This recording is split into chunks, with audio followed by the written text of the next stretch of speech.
ब्रह्म पुराण में वर्णित महर्षि दधीचि और उनके पुत्र पिप्पलाद के जीवन का वृत्तांत आपको सुना रही हूँ। अगर अच्छा लगे तो प्लीज़ लाइक करें, मेरे चैनल को सब्सक्राइब करें। बालक पिप्पलाद ने जब होश संभाला तब औषधियों को अभिभावक के रूप में देखा। वृक्ष उसको खाने के लिए फल देते थे, पक्षी दाना लाते थे और मृग हरी वस्तुएं लाते थे। औषधियाँ अपने राजा सोम से मांगकर अमृत की घूंट पिप्पलाद को पिलाया करती थी। यह दृश्य देखकर पिप्पलाद ने वृक्षों से पूछा, देखा यह जाता है कि मनुष्य माता पिता से तथा वनस्पतियों से वनस्पतियाँ पैदा होते हैं, किंतु मैं आप वनस्पतियों का पुत्र होकर भी मनुष्य जैसा कैसे हो गया।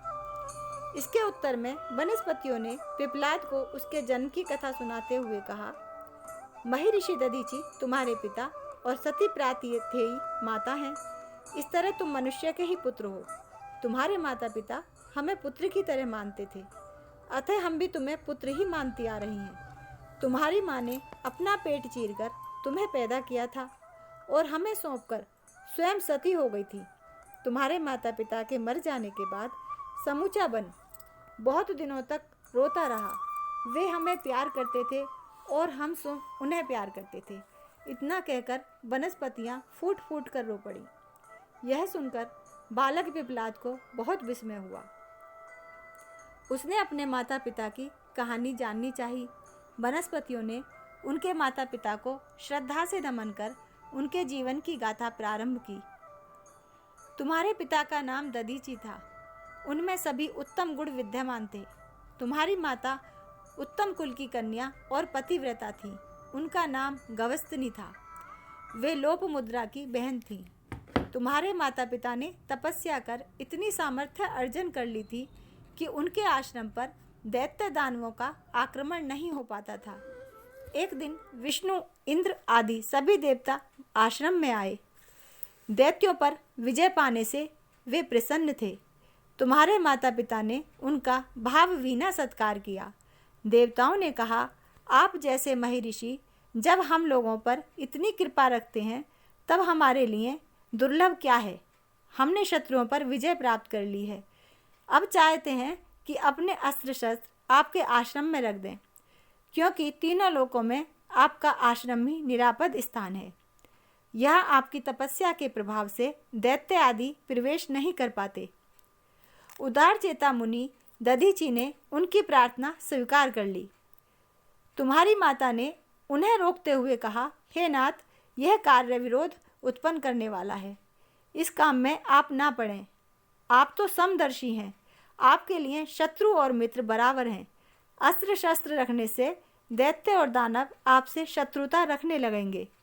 धरोहर रूप में किसी का धन रखना साधु पुरुषों के लिए उचित नहीं कहा गया है।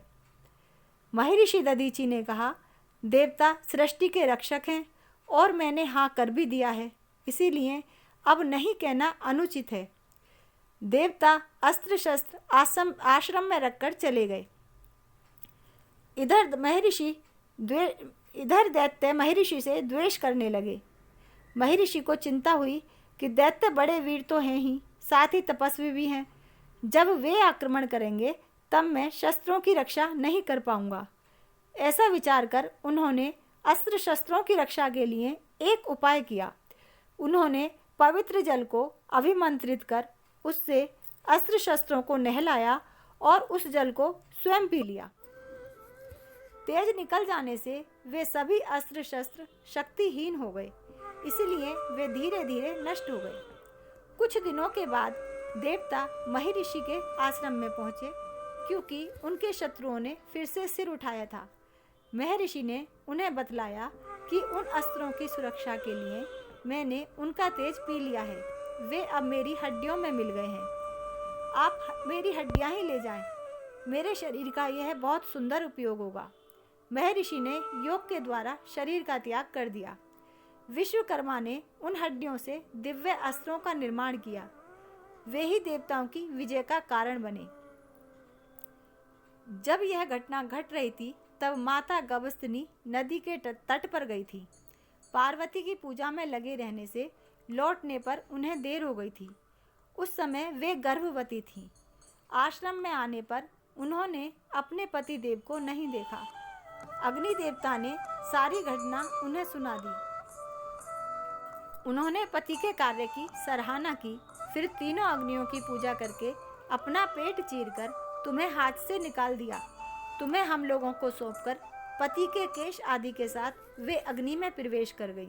उस समय आश्रम का प्रत्येक प्राणी दुख से संतप्त होकर रो उठा। सब कह रहे थे कि दधीचि और प्रातयथी गवस्तनी जितना हमें प्यार देते थे उतना अपने माता पिता भी प्यार नहीं कर पाते। हमें धिक्कार है कि हम उनके दर्शनों से वंचित हो गए। अब यह बालक ही हम लोगों के लिए दधीचि और गवस्तनी है। वनस्पतियों ने कथा का उपसंहार करते हुए कहा कि यही कारण है कि हम वनवासी औषधियां तुम्हें पुत्र से अधिक मानते हैं। बालक पिपलाद को अपनी कथा सुनकर बहुत दुख हुआ। माता ने पेट चीरकर उसे जो निकाला था, इस बात से उसे अधिक पीड़ा हुई। वह रोता हुआ बोला, मैं अभागा हूँ जो माता के कष्ट का कारण बना। मैं उनकी सेवा तो कुछ कर ही न सका। उसके बाद देवताओं के कृत्य पर उसे क्रोध हो आया। उसने कहा, मैं देवताओं से प्रतिशोध लूँगा। उन्होंने मेरे पिता का वध किया है, अतः मैं उनका वध करूँगा। वनस्पतियों ने समझाया कि प्रतिशोध ठीक नहीं होता। तुम्हारे माता पिता ने विश्व के हित के लिए आत्मदान किया है, तुम भी उन्हीं के पथ पर चलो।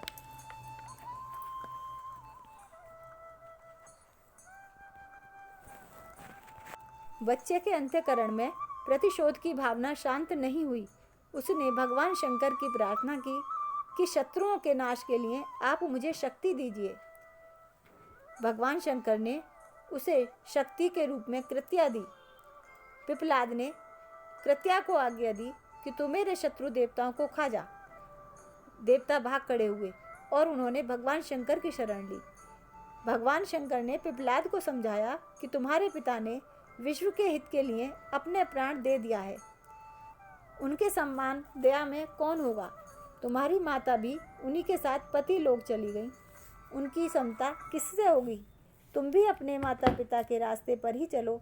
तुम्हारे प्रताप से देवता संकट में पड़ गए हैं, उन्हें तुम बचाओ, यही तुम्हारा कर्तव्य है। प्रतिशोध अच्छा नहीं होता। भगवान शंकर के समझाने पर पिपलाद शांत हो गया। उसने भगवान शंकर का उपदेश मान लिया। भगवान ने और देवताओं ने भी पिपलाद को वरदान मांगने को कहा। पिपलाद ने वर मांगा कि मैं अपने माता पिता को देखना चाहता हूँ। दिव्य लोक से उसके माता पिता दिव्य विमान से उपस्थित हो गए। उन्होंने कहा, पुत्र तुम धन्य हो, तुम्हारी कीर्ति स्वर्ग लोक तक पहुँच चुकी है। तुमने भगवान शंकर का प्रत्यक्ष दर्शन किया है। वचन समाप्त होते ही आकाश से पिपलाद के ऊपर फूलों की वर्षा होने लगी। देवताओं ने पिपलाद का जय जयकार किया।